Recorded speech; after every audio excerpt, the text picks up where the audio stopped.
Sometimes I have felt, as someone who has only ever strictly played D&D, that I am missing a world of opportunities because I'm not trying different RPGs. And with my Strixhaven game finally coming to a close, I figured now was a better time than ever for me and my party to try to find different systems that maybe work better for us. A big reason for that is because D&D has kind of felt overbloated over the last 10 years of constant updates, and it would be nice to get to go back to what feels like a vanilla experience without feeling like I'm restricting the players from what they want to be using. I also wanted something that would feel somewhat familiar. I would have to run this without having ever played it myself, and I'm not used to playing in new systems. So eventually I stumbled across ShadowDark. The rules were simple and easy to follow. The game is incredibly concise. In fact, every part of this game feels like it was condensed into its smallest possible form.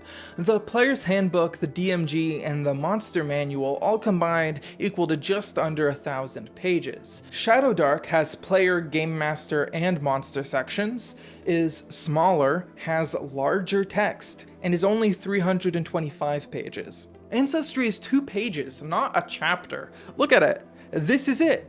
You see an elf? That's all you need to know about elves in this game. And so I got interested. I bought the book, began to read deeper, and I got really interested in what I was seeing. There were some mechanics that I could immediately tell were awesome, out-of-the-park ideas that I totally want to steal for something else. There were other ideas that I wasn't too sure about. However, the more I thought about it, and once I actually got to see it in practice, I realized just how good of ideas those were. I really had a lot I wanted to talk about in this video, however, I just don't have the time. For today, I'm just going to talk about the mechanics that I feel had the biggest positive impact at my table. But before we begin, this video is sponsored by the subscribe button. It is totally free and you can cancel at any time. Try out subscribing today. So in most RPGs, the presence of time exists entirely separately from the game world and the real world. When an hour passes in the real world, maybe only a couple seconds pass in the game world. This is not the case in ShadowDark.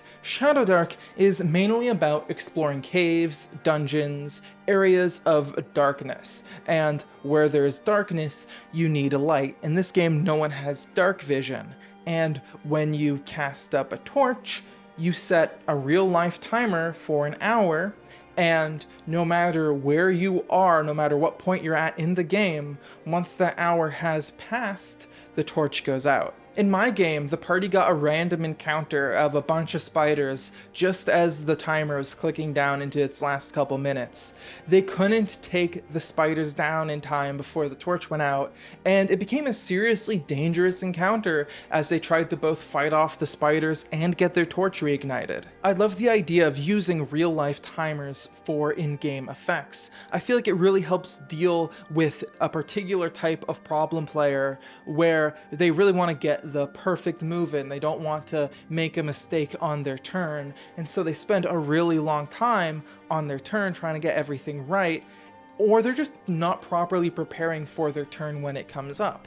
Well, in ShadowDark, you are actively punished for taking extra time, so again, from that player's perspective, it is the optimal choice to try to get through your turn as fast as possible, even if that means that you're not making the best action on that turn. At least not wasting those extra minutes of torchlight can be incredibly important. I feel like a group timer is so much better than a singular timer, like you have 1 minute to finish your turn, or we're gonna move on to the next person.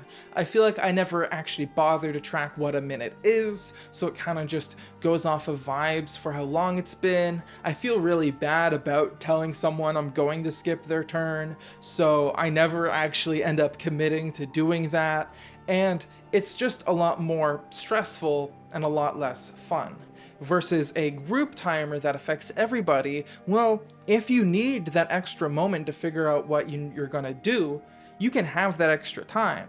However, instead of it just being the big bad GM trying to apply pressure to this one person. It's the person, they're going to apply the pressure to themselves because they see the timer ticking down and they don't want to waste time they don't need to. But luckily, ShadowDark is a game where simplicity is key, and that makes it a lot easier to figure out what you're going to do on your turn. For example, you don't have 5 feet, 30 feet, 100 feet.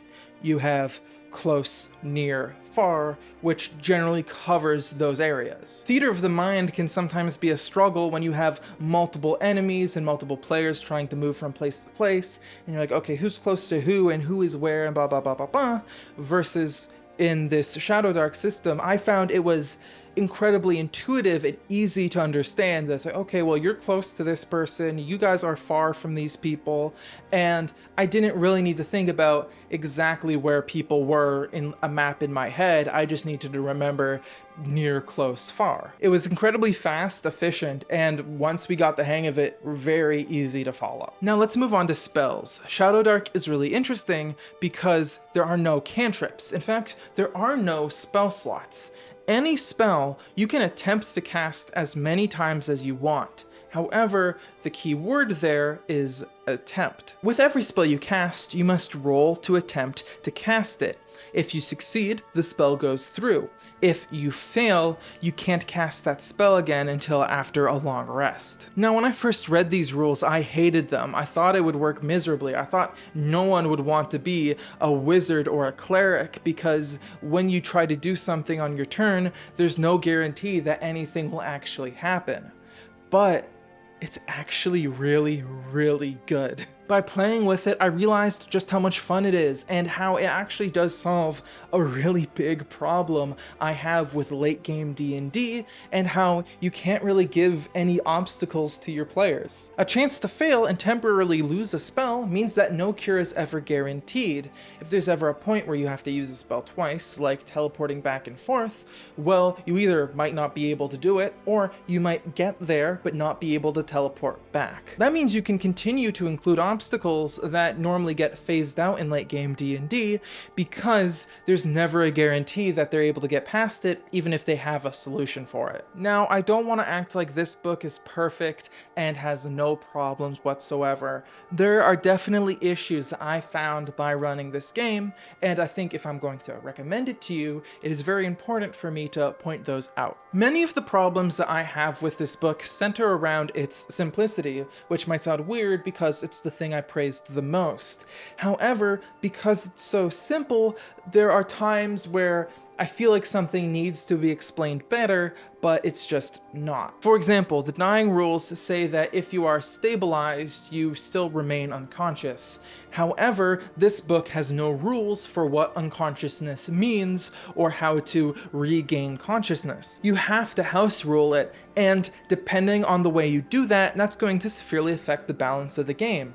For example, in my session, I decided that as soon as a combat was over, everyone who was unconscious regained consciousness. That just felt like the easiest thing to do that kept people in the game, especially because we were only running one session. However, someone else who has the experience from D&D might do the 1d4 hours to see how long it takes you to come back.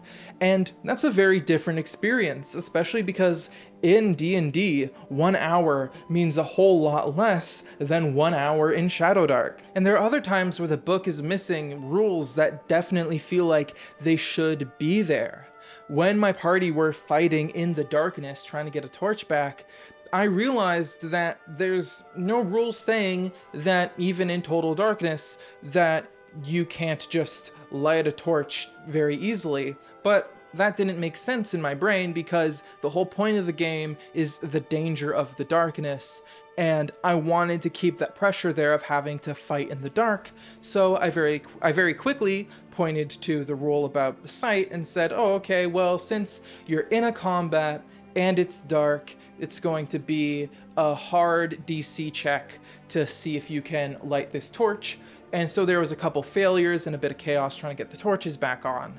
I then, a couple weeks later, submitted a thing into the ShadowDark subreddit asking, hey, was this too harsh? How do other people handle it? And the person who made ShadowDark responded and said that it's a great idea and that it's what she considers an official house rule, which is really cool that that happened. However, if even the person who made the game likes that rule and wants that rule to exist, why isn't it in there? And it's even weirder because it technically is. If you go to the play example in ShadowDark, it shows them getting into darkness and then them having to roll a difficulty check to see if they can get the torch back on. Of course, when I'm checking the rules about how to handle torches in darkness, I'm not going to check the play example to see what they say. So why is it that the play example has this rule that's effectively a play example in a book that is using house rules, which I'm not sure that I've ever seen before? So, final conclusions. Would I recommend ShadowDark? Yes. Yes, if you've played D&D before. There's a lot of fun and interesting things in ShadowDark, a lot of which I did not get to talk about. I love all the random tables, especially the random dungeon generator and the random settlement generator. If your favorite part of D&D is levels 1 to 3, this is the game for you. I feel like this game is really, really good at getting that level 1 feeling of having very few hit points, of not being able to do a lot, of everything is going to kill you, and continuing to keep that feeling into the higher levels even as you start to get stuff like Fireball or even Wish. Although the selling point of this game is its dungeon crawl, the first 3 hours of my game were just the party running around a city in the daylight, and it ran amazingly well. It worked perfectly because the root of it is essentially D&D. And whenever you get into something that feels like it isn't explicitly put into the books, you can just use your D&D knowledge to continue running it as normal, which is why I would highly recommend it to people, only if they have that D&D experience, because it makes this game a lot easier to play. Now, I think that it's a problem that this book has certain areas where you have to house rule because they haven't put in explicit rulings for things that are definitely going to come up in games. However, I'm also starting to feel that that's kind of the point of ShadowDark. ShadowDark wants you to homebrew it. It wants you to make your own monsters and make your own items and use your own rulings and not get stuck with the book too much. And, you know, that's not the reason I buy a book. I buy a book for rules. However, I also do really like that opportunity to be able to make the game my own and run it exactly how I want to run it. And now we're at the end. If you've played ShadowDark before and you disagree with anything I've said, please leave a comment explaining why you think otherwise. In fact, if you've never played ShadowDark and you have a question or just a comment on something I've said, please leave that comment. If you feel like I didn't mention something you really wanted to talk about, you're really passionate about, well, this script was originally 3,000 words long, and even then I wasn't done with all the things I wanted to say. Thank you so much for watching, and this is the end of the video.